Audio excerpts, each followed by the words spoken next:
All right, welcome back, ladies and gentlemen. So, our topic for today is population and economic development. If you are asked, for example, that what's the impact of population on economic development, you likely say that high population leads to low economic development. And in fact, it's not your fault. But the thing is that when it comes to the research, that is checking the relationship between population and economic development, there are mixed results. Okay, but before we get to that, let's just define population. So population is the number of people, like we are referring to the human population now. So population is the number of people living in the geographical region or area at a particular period of time. So my areas like maybe a city, a town, a village, a school, whatever. But the population I'm referring to here is the population of a country, right? Okay, so that's all about that. Now, 2006 was the last time Nigeria conducted the population census. So I believe you know what the population census is. Okay, and the figure was put at around 140 million people. I think it's actually 143 million people, and some stuff like that. But let's just round it up to the nearest tens. Okay, so the population of Nigeria in 2006 was approximately 140 million people. This is 2023. So Nigeria's population now, according to World Bank's estimates, is around 211 million people. So another population census has not been conducted since 2006, but it is underway. Right, in 2003, there are plans to conduct another population census in Nigeria. Okay, and the federal government has allocated, I think, about 400 billion naira, okay, for that particular purpose. Okay, so we are yet to see it happening, but it's looking like it might happen in this particular year. Now, the organization or the government agency in charge of population in Nigeria is called the National Population Commission (NPC). Okay, so they are the ones, or that's the agency of the government that is in charge of conducting population census in Nigeria. So this year we hope the population census is going to happen, and then we are going to know the exact, not really exact, but the closest estimate of the Nigerian population. Okay, and conducting population census is actually very important in socio-economic planning of a country. So it is important for the government to know the kind of most approximate number of people in its country. So in order to engage in order to implement policies, understand. For something happened in Nigeria recently.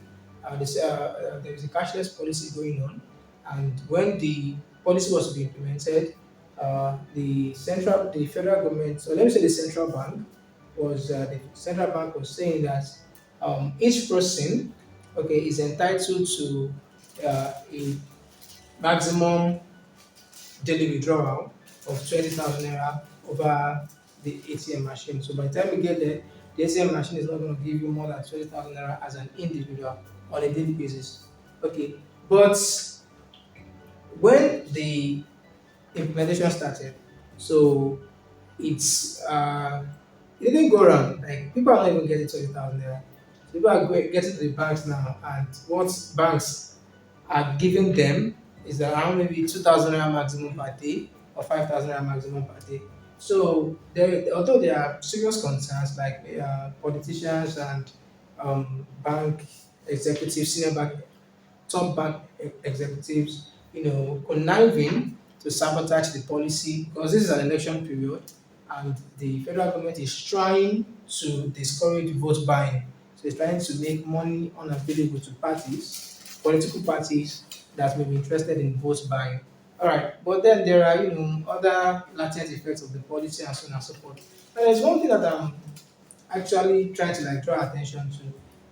Personally, I think that the central bank underestimated the number of people that is bringing into the banking sector through that cashless policy. Okay, because if it had probably estimated the number of people that would be brought into the banking sector, how did 20,000 naira daily withdrawal limits then reduce to 2,000 naira? In fact, a lot of people don't even have cash right now, like they don't even have access to money at all. So the money is not going around. So this, how does that relate to this particular class? Now that's to tell us that there's a population problem. People are saying that, or reputable organizations are saying that Nigeria's population is around maybe 200 and something million people. I won't be shocked. I won't be shocked if after the population census is conducted and it's discovered that Nigeria is actually closing in on 300 million people. Because why should something like that happen, with the CBN? All right, so why should something like that happen? So they are likely grossly underestimated the number of people that are in the informal sector, I mean the unbanked, initially unbanked, that they are now trying to force into the cashless policy, saga, trying to make them bank. So population census is just very, very important. You need to just know the closest estimates of, the closest to the correct estimates of your citizens, so that policy implementation will go, smoothly. Okay, so so that's it. Now, like I was saying at the beginning of the class that the relationship between population and economic development is not just one way. So basically, like I said at the beginning of the class, if you are asked how does population affect economic development, you'd likely say that high population will lead to low economic development. But that's not the correct answer. Okay, according to research, various research, right? So the relationship between population and economic development is mixed. For some countries that are highly populated, they are experiencing significant economic development. And for some countries that are also highly populated, they are experiencing low or no economic development. Okay, and for countries that are, they have small population size, some of them are doing well in terms of economic development, and some of them are performing poorly in terms of economic development. So how do you, what do you, what will your conclusion be? That high population is better for economic development, or low population is better for economic development? Okay, now I've listed some countries here based on HDI data, and their based on HDI now, I'm looking at economic development based on HDI. So at this point, HDI shouldn't be a big deal to you. We've been talking about it in other videos. All right, so if you look at in 2022, this 2020 data, Switzerland happens to be the most economically developed country in terms of HDI. Now, HDI is just a measure, it's one of the measures of economic development. That shouldn't come as a surprise to you, you know because we've discussed these things so when we're looking at economic development. So if you recall, HDI is looking at three dimensions of human life. So it's looking at economy in terms of income. Let me say income. It's looking at um, health, and also looking at education. So in terms of these three dimensions, we have Switzerland topping the list, being the most economically developed country with an HDI value of 0.962. Now, HDI value is really between 0 and 1.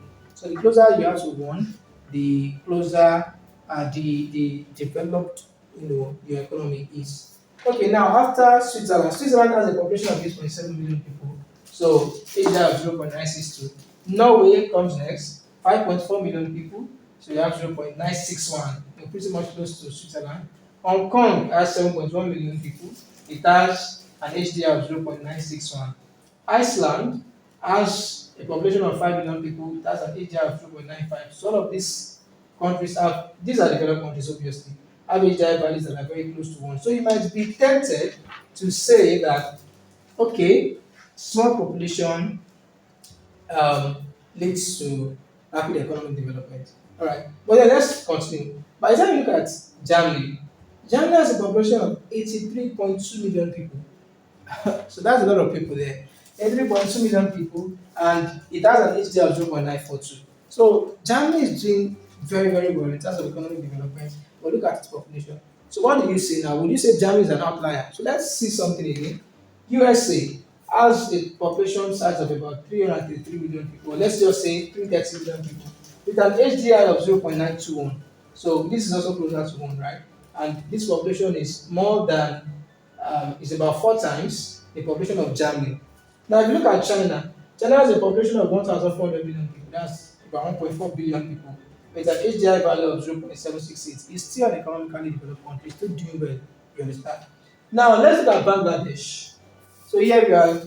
Um, So USA is more populated than Bangladesh is 166 million.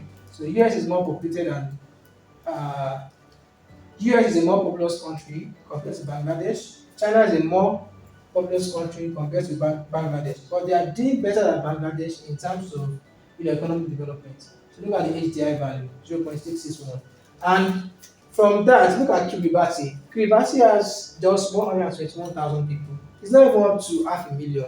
It's not even up to 200,000 people. It's an HDI value of 0.624, which is okay. Then look at Afghanistan. That is maybe um, 35 times the size of Kiribati with an HDI value of 0.496. So this is actually poor because 0.504, something like that, is kind of the average HDI level. Okay, so Afghanistan is not doing so well, even when it is more populated than Kiribati, like more than 35, about 35 times. Now, by the time you look at Africa, so Mauritius has a population of 1.3 billion people. It's an HDI value of 0.8. So you might also be thinking, okay, small population is fine. Then you have Seychelles, okay, having 98,000 people. It's an HDI value of 0.785. Okay, 0.785, which is where can you fix that? So it's better than China's HDI value. Okay, 0.785 is better than China's HDI value. Then look at Algeria. Algeria has a population of 44.9 million people. You understand?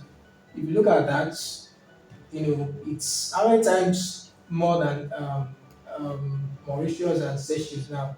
Maybe 30 something times as well. It's an HDI value of 0.75. So look at the HDI value is close to that of Seychelles, even though it is far populated than all of these countries. Then look at Egypt. Egypt has a population of 105 million people with an HDI value of 0.73. Okay, and if you look at this, so this is a country that is highly populated. Kiribati is a country of lower population, and Egypt's HDI value is far higher, okay, or is significantly higher than that of Kiribati. All right. Um, then look at Tunisia. Tunisia has a population of 12.3 million people, not up to that of Egypt, but then it's kind of sharing the same HDI value. Now look at Nigeria. Nigeria is also a highly populated country with 2 or more million people. Okay, but what's happening? Nigeria's population is 0.534. Look at but look at the countries that are more than Nigeria. China is more, USA is more, and they are doing better than Nigeria. Okay, then you have Chad.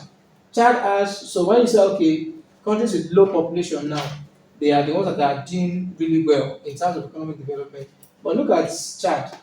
Chad just has 18 million people and its HDI value is 0.394. Kiribati that has far lower population than Chad is having 0.624. Um, what else can I say? Okay, it's which one is close? Which one is close now? Germany 5. You can't even compare to all of these countries. Switzerland up to Germany. So what I've been able to show you here is that you can't really tell the impact of a country's population on its economic development. So you can't really say that because this country is highly populated, its economic development is going to be fast, or because this country is lowly populated, its economic development is going to be fast. So like it's mixed results. If you use other measures of economic development, now let's say level of infrastructural development, I'm kind of certain that it also have mixed results too. So for some countries that are that have low population, they're going to be doing well. For some countries that have high population, they might be doing better. Okay. So in terms of infrastructure, so when you're looking at development in terms of infrastructure, so like that's just it. So when somebody asks you that what is the relationship between um, population and economic development, you tell them that it depends. It's not clear.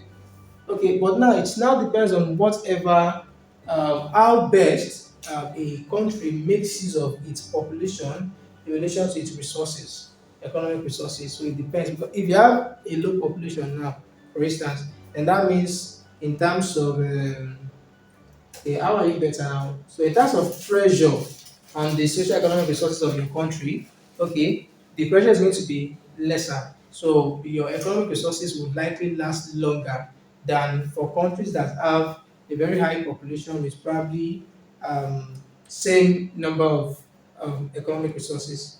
But now, if you look at the other part, countries with high population have, especially if that population is a youth population. So we see that these countries are going to be having um, a large workforce, which can lead to rapid economic growth and by extension economic development if that workforce is efficiently utilized.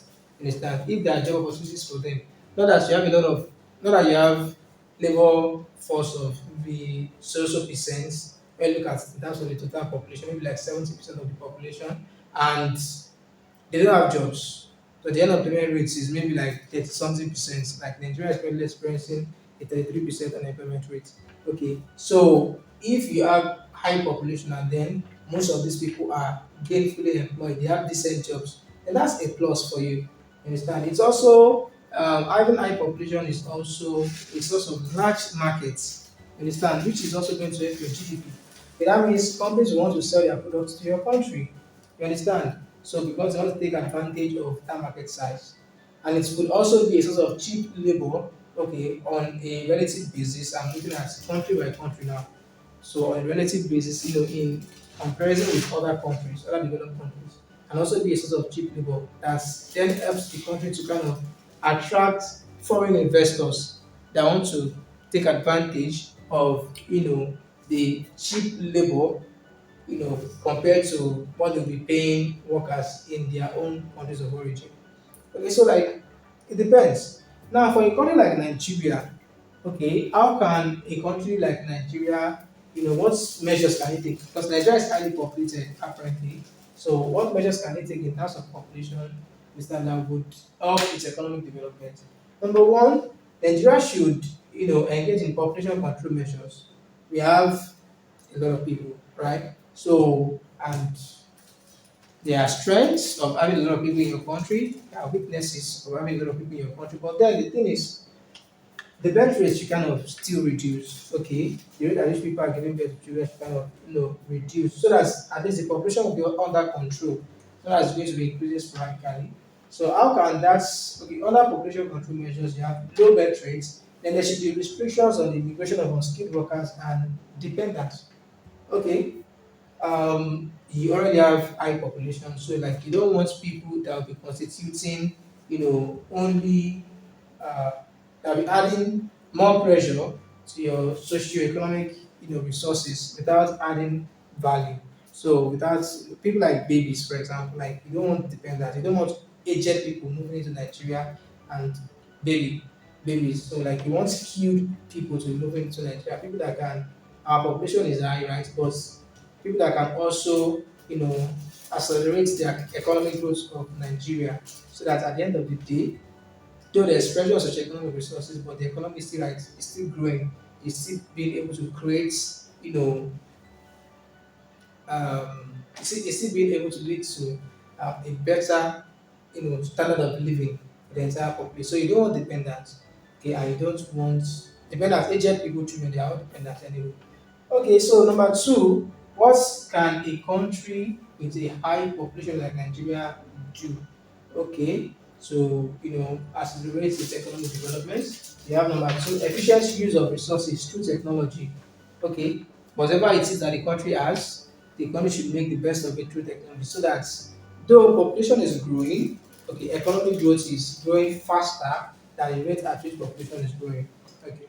All right, the next one is research and development. So Nigeria should also engage in a lot of research and development, so that the country is able to come up with innovations and inventions that will accelerate economic growth more than the rate at which the population is growing. Okay, so in that way, okay, the economy is still kind of okay. So when you have GDP, so when we say GDP and population, so when there's economic growth, population is still growing anyway. So if the GDP should grow by 5% and population grows by 2%, so your GDP per capita like that is already growing by 3%. So when you have things like that, in case you don't know, when you have let me just right? So you have GDP, then you have our population. So this is gonna give this GDP per capita uh, per capita. So the goal now is now that you have a high population, the goal is find ways that will make your GDP grow faster than the rate at which your population is growing. Now, one thing you should know that even though there is low birth rate, people are still doing this, right? So even though there's low birth rate, people are still giving birth, and provided that people they are looking at it as if other things being constant, right? So if other things are constant, that means the rate at which people die is kind of the same. So if people are giving birth to children, no matter how few they are giving birth to children, the population is still growing. You understand? So if there were 50 persons before, and maybe four of those people gave birth to children, so you now have 54 people. So your population has still grown. Okay. So, but the goal is find ways to make your GDP grow faster than the way your population is growing. Right, so if GDP should grow by 5%, the population should grow by 2%, because it is a division, right? So how much has the GDP per capita grown? Has grown by 5% minus 2% is equal to 3%. So this is what you want. No matter what is happening to your population, you want your economy growth to grow faster than it. Alright. Even though your country has low population, you still want your GDP to grow faster, because that is what is going to become the bedrock of economic development. You don't want your population to grow faster than your economy grows. You're going to be in trouble. Okay, your GDP per capita will continue to reduce, and you know there's a way it affects people in the economy. Okay, now next one is uh, have I spoken about R&D? So you also need strong institutions, okay, that help in the distribution of resources. I think that should be the, let me check for the appropriate explanation. All right, so it's for equitable resource distribution. I'm explaining that one to before in another class. You don't need to waste time. All right, the investment in human capital. So here you want to improve the quality of your labor force. So when you improve the quality of your labor force, okay, they come up with better ways of doing things. Okay, they come up with that's technology, right? They come up with innovation and inventions and what have you. And all of these things have their ways of leading to economic growth. So now that Nigeria's population is high, what Nigeria should do is find a way to make sure that GDP grows faster, you know, significantly faster than the way its population is growing. Now, if you were to recommend measures for countries with low population, now they may be kind of different for what you have here. They already have low population, so why should you still see low birth rates? Alright, do you want them to go extinct? Right. So that's not the kind of policy that you recommend to countries like Switzerland, okay, or countries like Kiribati. Kiribati just have 121,000 people, and can you recommend low birth rates to them? You want them to just become extinct, so to become endangered species. All right. So if you have any questions, leave them in the comment section or you ask me. Okay, you now have to ask me anyway. So there is an assignment. There's an assignment, a very simple one. So here's the assignment. Don't worry. I know it looks like a comprehension passage, but it's okay. Iceland is a very small country of about 0.4 million people with HDI of 0.959. Germany has a larger population of about 85 million people with HDI of 0.942. Nigeria is also a large country with about 210 million people and HDI of 0.534.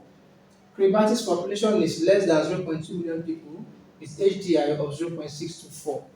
With the information above, explain HDI and what it is used for. That's number one. Number two, what other metrics can be used instead of HDI? Number three, list the countries above according to their level of economic development. Number four, explain the nexus between population and economic development. And number five, recommend five policies to the Nigerian government on how to become one of the 10 countries ranked by HDI in 2030. Now, should I say 2030? Let me just say in 10 years' time. Because it depends on when in 10 years' time. I don't know when you'll be seeing this video, maybe 2045. So it will be inappropriate to say in 2030. Alright, so in 10 years' time. Yeah, so that's it. Now, one thing you should take note of is if you want to use any of these points, For number five, you are only allowed to use two of these points. So go and look for the other three on your own. Alright, so we are not encouraging you to be lazy, right? So that's about our class on population and economic development. I think there's something I should let you know. The HDI values, they are 2022 values, right? So that's for the year 2022. And the population data, we got them from World Bank, okay, and then the HDI data, we got them from United Nations Development Program, so UNDP.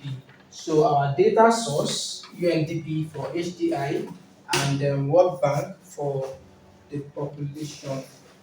Okay, so in case you're looking for the data source, so it is UNDP that publishes what do you call it now? HDI data of countries.